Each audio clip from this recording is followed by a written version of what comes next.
So yesterday I had a call with a friend, and we talked about community. I I was asking for a listening space because there was a mess inside of me about all of the things I wanted to create. Like I wanted community. I wanted to have a great, rel- like some sort of harmonious way of being in a family. And yeah, there was just like all of the different parts of, like, from washing the dishes, doing the laundry as a father.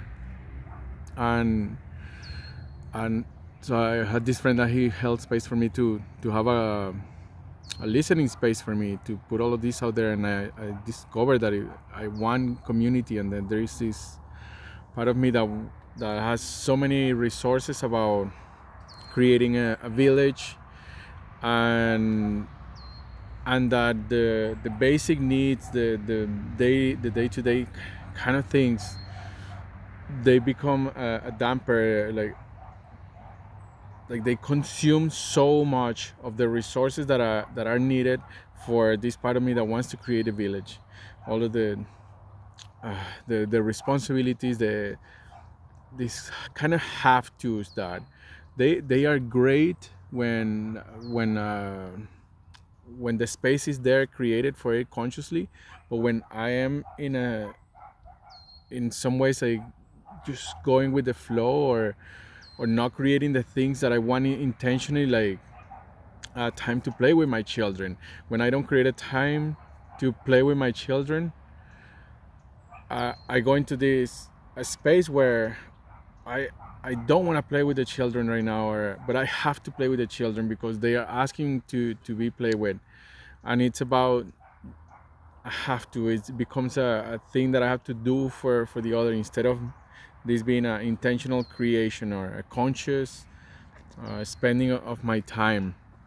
And the same thing with washing the dishes or doing laundry. These are all things that, when the time and space is created, when I created the time and space for it, then these things can happen out of choice, and not because this is life, or because this is the thing that I need to do right now, or because this is what I have to do. And yeah, one of the hardest realizations in my space yesterday was realizing that a lot of the glue that keeps my family together is my survival. That I am surviving. I need to survive life. I need to survive society. I need to survive the how unfair the world is towards something like sensitive people, people who care, or uh, and like, ultimately, like, these are my stories. These are the stories, and this was the realization that there is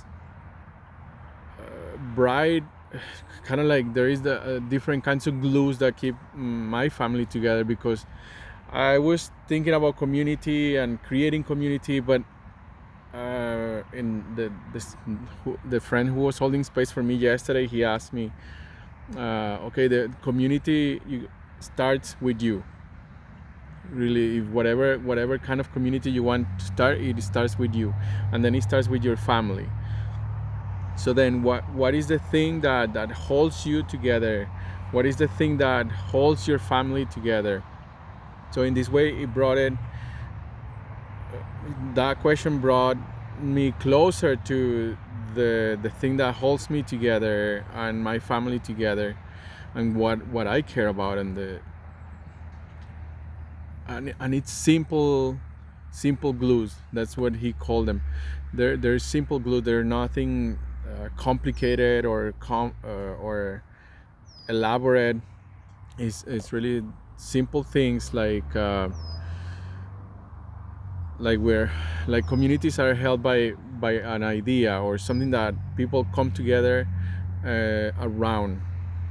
He called them ideas, but I would call them more like, yeah, kind of like these gravitational fields like sustainable, like creating sustainable food, or creating a regenerative farm, or living what do you call this, like free of the grid, like outside of the grid, off the grid, or people that come together because they have a yacht or a sailboat, and they sailboat to places, and this is what brings them together.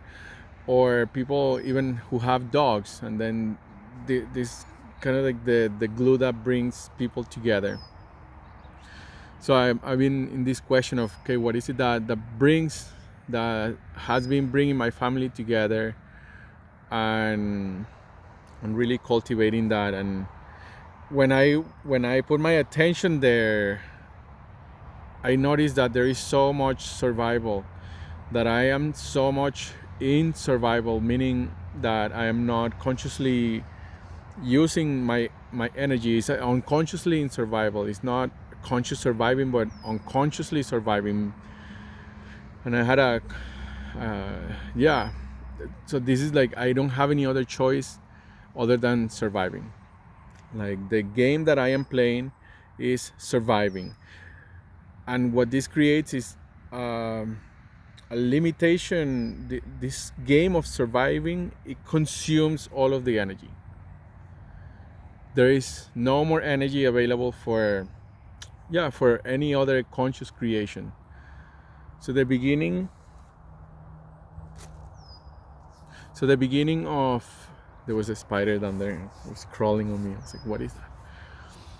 The beginning of community, and even before that, yeah. So the beginning of anything else becoming possible is, what is the game that I'm playing? And in the past, I've done experiments with villaging, for example, and I have been in survival, and it was being in survival with my partner in my family, and then we joined other people in survival. So we were doing survival together. This is the game that we were playing. Maybe not 100% of it, and there was heavily, like, at least 50% of it, often 80 to 90% of it was survival, being against the system, and yeah, kind of like this, like battling this unknown, unseen enemy, and most of the time unconscious, and as victims, as disempowered beings. And it wasn't all the time, but there was always like a flavor of that kind of surviving. So the first step for me is meeting that survival. What are the feelings about what are my feelings, what are your feelings if you are also in survival? And survival, it feels like this play, like you're surviving, like there is no other game. Like, you need money to live, for example. Like, this is some of the thought, where the thoughts and the ways that this work, the survival works. You need money to live. Life is not a game. You need to take life seriously. um, Kind of like this, like this this is how life is. This is how life is. You just have to, this is how it goes. And it's about that life is hard. Life is hard, and you just need to suck it up and toughen up. This is all thoughts that emerge from survival.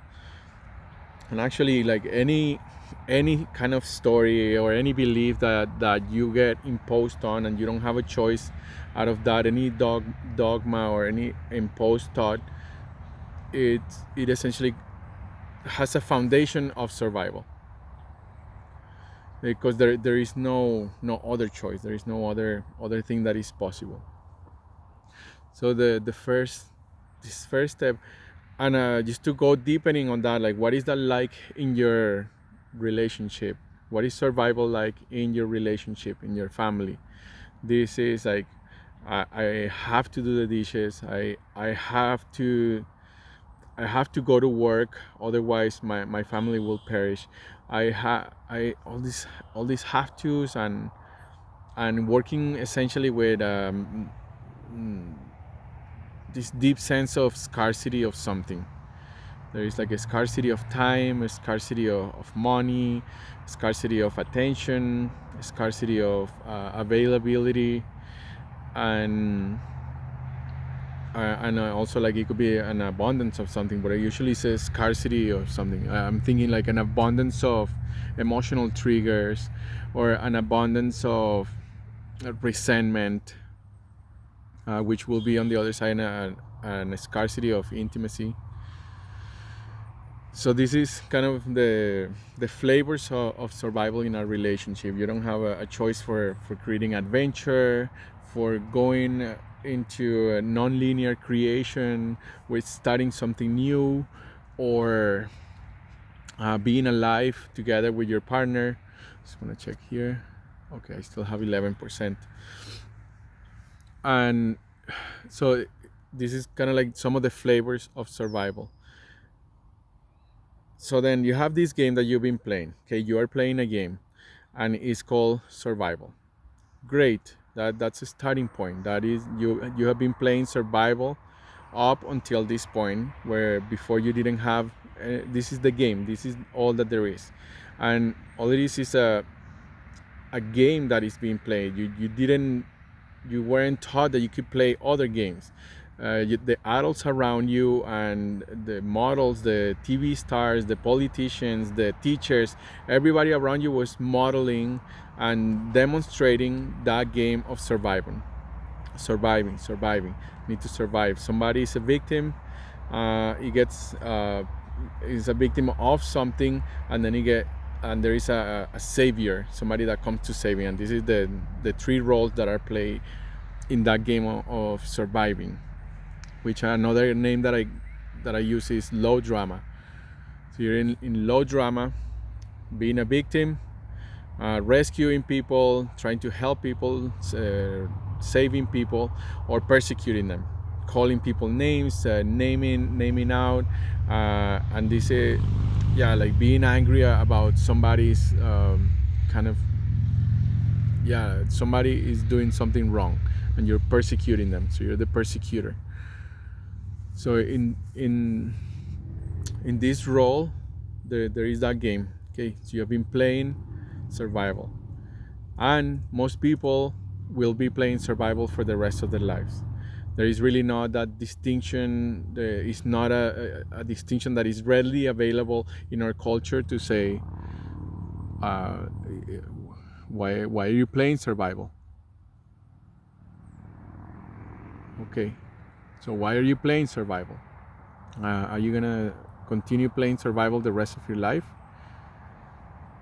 Do you what is the I want to initiate you into another possibility that is other than playing survival, which is it's almost like another field. It's another kind of another possibility that is not really available in many places, and even before going there, the next path is touching in really with the fact that you have been surviving your whole life, and that you have made it. If you're listening to this, you have made it. It worked. Your survival has worked so far, and if you keep going, perhaps it will continue working, and perhaps it won't. I don't know. But being in that pain, that okay, so far you have been surviving. You have been hiding, making yourself small, being careful with the things that you say here and there, pretending. There is this big part where pretending to be something that you are not, and even like convincing yourself that you are not that thing. So even like you might not even be aware that you're pretending, but there is a pretending that you are not something, hiding away that you are. I am not bad. I am good. I am all love and light, and I never feel angry. I never feel sad. I never feel scared. There is this big one. I never feel scared. Never feel scared. Bullshit. But anyways, this pretending can also show up as a double life, where you have your private life inside when you're in your closed bedroom, and then you have your other life when you go to work, and then you have this life where you're at work, and a lot of the time, and this will be unconscious, like you're doing that unconsciously, because there is a very big difference of doing these things consciously, where you have where you're consciously choosing these things. You're like, yeah, this is the game I want to play, and I'm putting my being and my soul energy into playing in this way, and it has certain results. It has the results that it has. This is the thing, that the result of the game that you're playing will show up, will reveal your purpose. If your purpose is unconscious, or is a survival, or unconscious survival, then the results will give you the feedback right away. Is this working? Is it not working? Are you getting the results that you want, or are you not getting the results that you want? And the first step again is getting in touch with that pain. If there is a pain, you might not even feel pain about it. It might be okay for you to continue living in survival for the rest of your life. But if you're listening to this, that you might have a pain about that, because your soul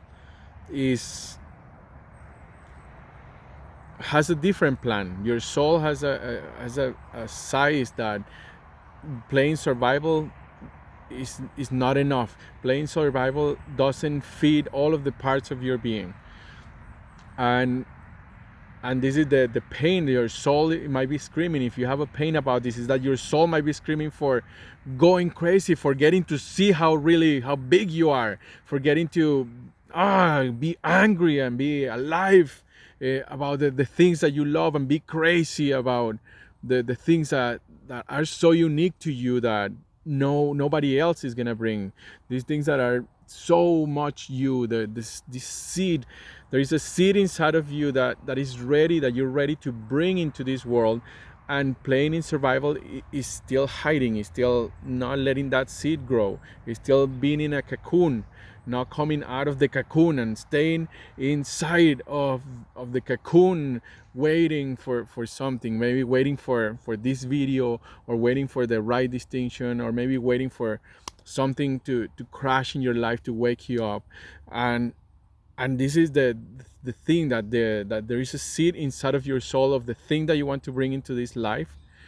And staying in survival is a way of playing safe, and playing it safe is not going to get you out there. It's not going to or like open the cocoon, open your life to the intensity, different levels of intensities that are inside of you, that are ready to burst about the things that you're pissed off about, the things that you had enough about, the things that you say you don't want to keep feeding this normalcy, this society, this culture that is destroying the earth.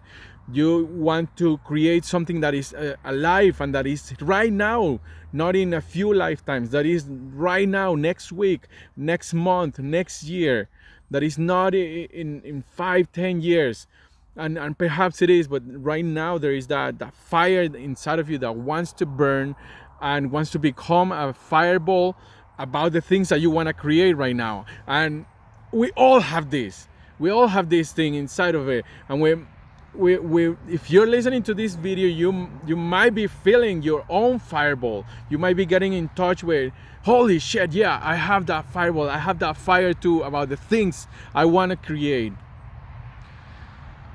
And in survival is your familiar phase. This was your growing up, you were a baby, you couldn't survive by yourself, you needed others to survive, so you created this survival strategy, which has worked so far. Now you are an adult, you can decide, you can learn, you can get new skills, you can practice, you can get a team, you can try something else, you can send a message, and you can you can go beyond that survival strategy to go out there where you can be this ball of fire. That, and staying in the survival strategy is this surviving. You're playing surviving yourself. Me. It's about me. It's about my family. It's about my surviving. It's about my community. It's about my preferences. It's about my well-being. And there is a point where it's great. This is your how you take care of yourself. But there is another point where that stuff is keeping you down and keeping you in your survival, not being able to come out into the world. Because when you come out into the world, it is you're a ball of fire. You're ready. You're in contact with your seed. You are in contact with your seed of what you want to bring into the world. And this seed, there is a pain of creation, because right now you don't have the thing that you want, and that is the creation point, the beginning point. You're not numbing yourself saying, oh, it's all the same, or everything changing, or something like what do they say, everything is as it's supposed to be, something like that. Like, no, you are in reality where you are wherever you are, and you have on the other hand the thing that you want. And there is a disparity between these two, and there is a pain about those two things, and you're in contact with that pain every fucking moment. Every moment you are in touch with what the pain of what you want to create, because it's screaming inside of you. And this is what it's like to be out of survival. You're no longer playing little. I'm a little boy. I'm safe, and I'm playing this game of being nice, and and survival is coming out into all the different parts of yourself. So I'm saying this because I'm angry about how much time I've spent in survival with my family, and how much time I'm spending trying to be nice, kind of like trying to look good, trying to say the right thing, trying to fucking like just adapt to the environment around me that tells me how to behave, tells me how to do things, and tells me how to be polite and how to be nice and how to that just blocks so much of the human potential. And I'm angry about that, because I want something else for my life, and I want the people around me the field that I am creating and that I am around, it's calling for that thing inside of you. It's calling you for you not being complacent, calling you to be pissed off, calling you to be angry about the things that you want. And I'm tired, I'm angry, because I don't want to keep playing nice. I don't want to keep saying being nice about this and not standing for the thing that I fucking care about. And I care about things, and I am taking a stand for them, and I'm using my voice for this. And I am not nice. I am dangerous. I'm actually angry that the way that this planet is being treated. I'm angry about the culture that is destroying all life on planet Earth, and we continue being like if it's another day. I'm angry that the neighbors are not talking to each other, and that we're making stories about each other, and that we're making stories, and we're more okay being with the stories that we're making about others, about people in our team, people that we care about, than we are to talk to them and say, hey, what's going on? I notice that you're not showing up. I notice that you're not saying this thing. What's happening for you? And instead of doing that, people are staying with their stories. So I'm angry about so many things of how this world is going, and I want to say it. I'm saying it. I want to speak it. I am speaking it, and I am angry for these things to not continue for me not to keep being nice. this kind of like good. Oh, he's so good because he's creating a culture that is regenerative. Oh, he's so nice because he's doing his work. Oh, he's so nice because he's making YouTube videos. Or like, oh, he's so nice because he talks about his partner in this way and that way. And there's so much part of my box that gets rattled about being nice, and I'm done with this. I want something else. I want my voice to be something else, used for something else. I want my thoughts, my energy, and the field that I create around me to attract and bring in something different, because I'm fucking done. I've had it with the complacency and this comfort seeking behaviors that just lead to one more day living in the shit, one more day living in complacency, one more day living without the thing that you have, without feeling the pain of it, one more day of being nice, one more day of not getting the results that you want, one more day of living a normal life instead of something else, like an extraordinary thing, something extraordinary, something bigger than what you could imagine. And it might look like this, or it might look like that, or it might look something completely different. I don't know what it's gonna look like for me or for you or for others. And I don't want to stop at the middle of the mountain saying the mountain is too high, or there is not even a mountain. There is just this life that keeps unfolding and unfolding, and I want more intensity in my life. I want to have access to more intensity of my life so that I can break this thing of being nice. And having access to different levels of intensity in your life starts with feeling, learning how to feel angry, sad, fear, and scared. Angry, sad, fear, and joy. Angry, sad, fear, and joy. There's 4 feelings. And you can learn how to feel this. I'm learning how to feel this, and I am an invitation for learning how to feel this and be okay with that.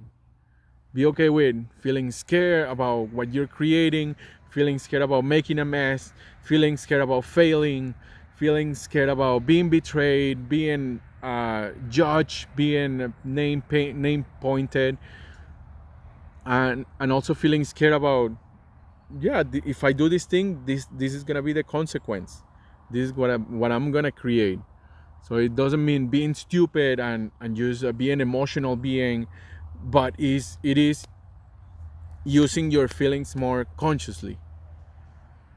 And that requires a learning how to create a capacity, creating a greater capacity to feel and to be with different levels of intensity that it will rattle your box. It will rattle completely your familiar state. Even listening to somebody being angry, it can rattle your voice. It can rattle your box. It can make it uncomfortable. It can make you feel things. And this is what is needed.